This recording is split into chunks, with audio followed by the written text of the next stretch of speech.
रोहतास दुर्ग के प्रकोष्ठ में बैठी हुई युवती ममता श्रोण के तीक्ष्ण गंभीर प्रवाह को देख रही थी। मन में वेदना, मस्तक में आंधी, आंखों में पानी की बरसात के लिए वह विकल थी। वह रोहतास दुर्ग के मंत्री चूड़ामणि की एकमात्र दुहिता थी।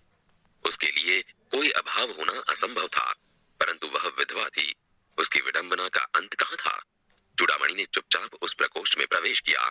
शोण के प्रवाह और उसके कलनाद में ममता अपना जीवन निलाने में बेसुध थी।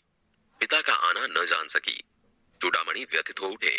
स्नेह पालिता पुत्री के लिए क्या करे, यह स्थिर न कर सके थे।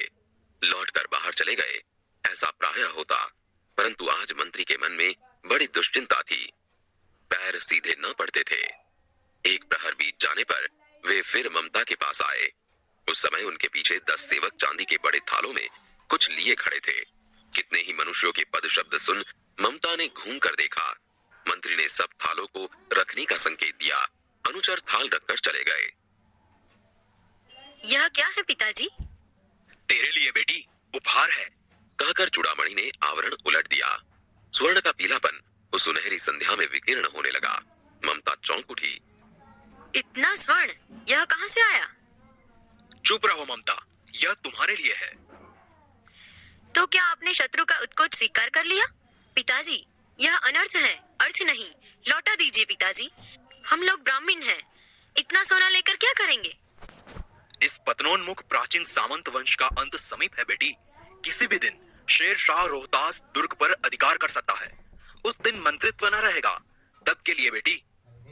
हे भगवान, विपद के लिए इतना आयोजन, परमपिता की इच्छा के विरुद्ध इतना साहस।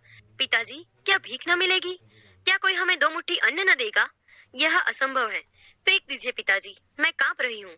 इसकी चमक आंखों को अंधा बना रही है। मूर्ख है, कहकर चूड़ामणि चले गए। दूसरे दिन जब डोलियों का तांता आ रहा था, मंत्री चूड़ामणि का हृदय धक धक करने लगा। वे अपने को रोक न सके। उन्होंने जाकर रोहतास दुर्ग के तोरण पर डोलियों का आवरण खुलवाना चाहा। यह महिलाओं का अपमान करना है। बात बढ़ गई। तलवारें खींची, मंत्री वहीं मारे गए। राजा रानी और कोष सब छली शेरशाह के हाथ पड़े। निकल गई ममता। डोली में भरे हुए पठान सैनिक दुर्ग भर में फैल गए, परंतु ममता न मिली। काशी के उत्तर में स्थित धर्मचक्र विहार मौर्य और गुप्त सम्राटों की कीर्ति का खंडहर था। खंडित शिखरों वाले भवन तृण गुल्मों के ढके हुए प्राचीन और ईंटों के ढेर में बिखरी हुई भारतीय शिल्प की विभूति ग्रीष्म की चंद्रिका में स्वयं को शीतल कर रही थी। जहाँ गौतम का उपदेश ग्रहण करने के लिए पंचवर्गीय भिक्षु पहले मिले थे, उसी स्तूप के भग्नावेश की मलिन छाया में एक झोंपड़ी के दीपालोक में एक स्त्री पाठ कर रही थी। अनन्याश्विन्तयन्तो मां ये जनाः पर्युपासते। पाठ रुक गया। एक भीषण और हताश आकृति दीपक के मंद प्रकाश में सामने खड़ी थी। स्त्री उठी, उसने कपाट बंद करना चाहा, परंतु उस व्यक्ति ने कहा, माता, मुझे आश्रय चाहिए। तुम कौन हो? मैं मुगल हूँ। चौसा युद्ध में शेरशाह से विपन्न होकर रक्षा चाहता हूँ। इस रात अब आगे चलने में असमर्थ हूँ। क्या शेरशाह से? हाँ माता। परंतु तुम भी वैसे ही क्रूर हो। वही भीषण रक्त की प्यास, वही निष्ठुर प्रतिबिंब तुम्हारे मुख पर भी है सैनिक। मेरी कुटी में स्थान नहीं, जाओ कहीं दूसरा आश्रय खोज लो। गला सूख रहा है, साथी छूट गए हैं, अश्व गिर गए हैं, इतना थका हुआ हूँ, इतना।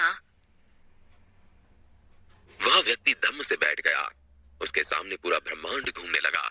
स्त्री ने सोचा, यह विपत्ति कहाँ से आई? उसने जल दिया, मुगल के प्राणों की रक्षा हुई। वह सोचने लगी कि ये सब दया के पात्र नहीं, मेरे पिता का वध करने वाले आतताई। घृणा से उसका मन विरक्त हो गया। माता, तो फिर मैं यहाँ से चला जाऊं? स्त्री विचार कर रही थी, मैं ब्राह्मणी हूँ, मुझे तो अपना धर्म अतिथि देव के सत्कार का पालन करना चाहिए, परंतु यहाँ नहीं, ये सब दया के पात्र नहीं। परंतु यह दया तो नहीं, कर्तव्य करना है। तब मुगल अपनी तलवार टेक कर उठ खड़ा हुआ।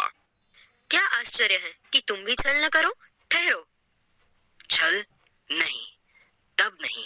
स्त्री, जाता हूँ। तैमूर का वंशधर स्त्री से छल करेगा? जाता हूँ, भाग्य का खेल है। यहाँ कौन दुर्ग है? यही झोपड़ी ना, जो चाहे ले लो। मुझे तो अपना कर्तव्य निभाना पड़ेगा। जाओ भीतर थके हुए पथिक, तुम चाहे कोई भी हो, मैं तुम्हें आश्रय देती हूँ। सब अपना धर्म छोड़ दे तो क्या मैं भी छोड़ दूं? मुगल ने चंद्रमा के मंद प्रकाश में वह महिमामय मुखमंडल देखा। उसने मन ही मन नमस्कार किया। ममता पास की टूटी दीवारों में चली गई। भीतर थके पथिक ने झोपड़ी में विश्राम किया। प्रभात में खंडहर की संधि से ममता ने देखा सैकड़ों अश्वारोही उस प्रांत में घूम रहे हैं। वह अपनी मूर्खता पर स्वयं को कोसने लगी। मिर्जा, मैं यहाँ हूँ। शब्द सुनते ही प्रसन्नता की चित्कार ध्वनि से वह प्रांत गूंज उठा। ममता अधिक भयभीत हुई। वह स्त्री कहाँ है? उसे खोज निकालो। ममता छिपने के लिए अधिक सचेष्ट हुई। वह मृगदाव में चली गई। दिन भर उसमें से न निकली। संध्या हो गई। वे लोग जाने लगे। ममता ने सुना पथिक घोड़े पर सवार होते हुए कह रहा था, मिर्जा, उस स्त्री को मैं कुछ दे न सका। उसका घर बनवा देना, क्योंकि मैंने विपत्ति में यहाँ विश्राम पाया था। यह स्थान भूलना मत। इसके बाद वे वहां से चले गए। चौसा के मुगल पठान युद्ध को बहुत दिन बीत गए। ममता अब 70 वर्ष की वृद्धा है। एक दिन वह अपनी झोपड़ी में पड़ी थी। शीतकाल का प्रभाव था। उसका जीर्ण कंकाल खांसी से गूंज रहा था। ममता की सेवा के लिए गांव की 2-3 स्त्रियां घेर कर बैठी थी, क्योंकि ममता आजीवन सबके सुख दुख की सहभागिनी रही थी। ममता ने जल पीना चाहा। एक स्त्री ने सीपी से जल पिलाया। सहसा एक अश्वारोही उसी झोपड़ी के द्वार पर दिखाई पड़ा। वह अपनी धुन में कहने लगा, मिर्जा ने जो चित्र बनाकर दिया है वह तो इसी जगह का होना चाहिए। वह बुढ़िया मर गई होगी। अब किससे पूछूं कि एक दिन सहनशाह हुमायूं किस छप्पर के नीचे बैठे थे। यह घटना भी तो 47 वर्ष से ऊपर की हुई। ममता ने अपने विकल कानों से सुना। उसे बुलाओ। अश्वारोही पास आया। मैं नहीं जानती कि वह शहंशाह था या साधारण मुगल, पर एक दिन इस झोपड़ी के नीचे वह रहा। मैंने सुना था कि वह मेरा घर बनवाने की आज्ञा दे चुका था। भगवान ने सुन लिया। आज मैं इसे छोड़े जाती हूँ। अब तुम इसका मकान बनाओ या महल। मैं अपने चिर विश्राम गृह में जाती हूँ। बुढ़िया के प्राण पखेरु उड़ गए। वह अश्वारोही अवाक खड़ा रह गया। वहां अष्टकोण मंदिर बना और उस पर शिलालेख लगाया गया। सातों देश के नरेश हुमायूं ने एक दिन यहाँ विश्राम किया था। उनके पुत्र अकबर ने उनकी स्मृति में यह विशाल गगन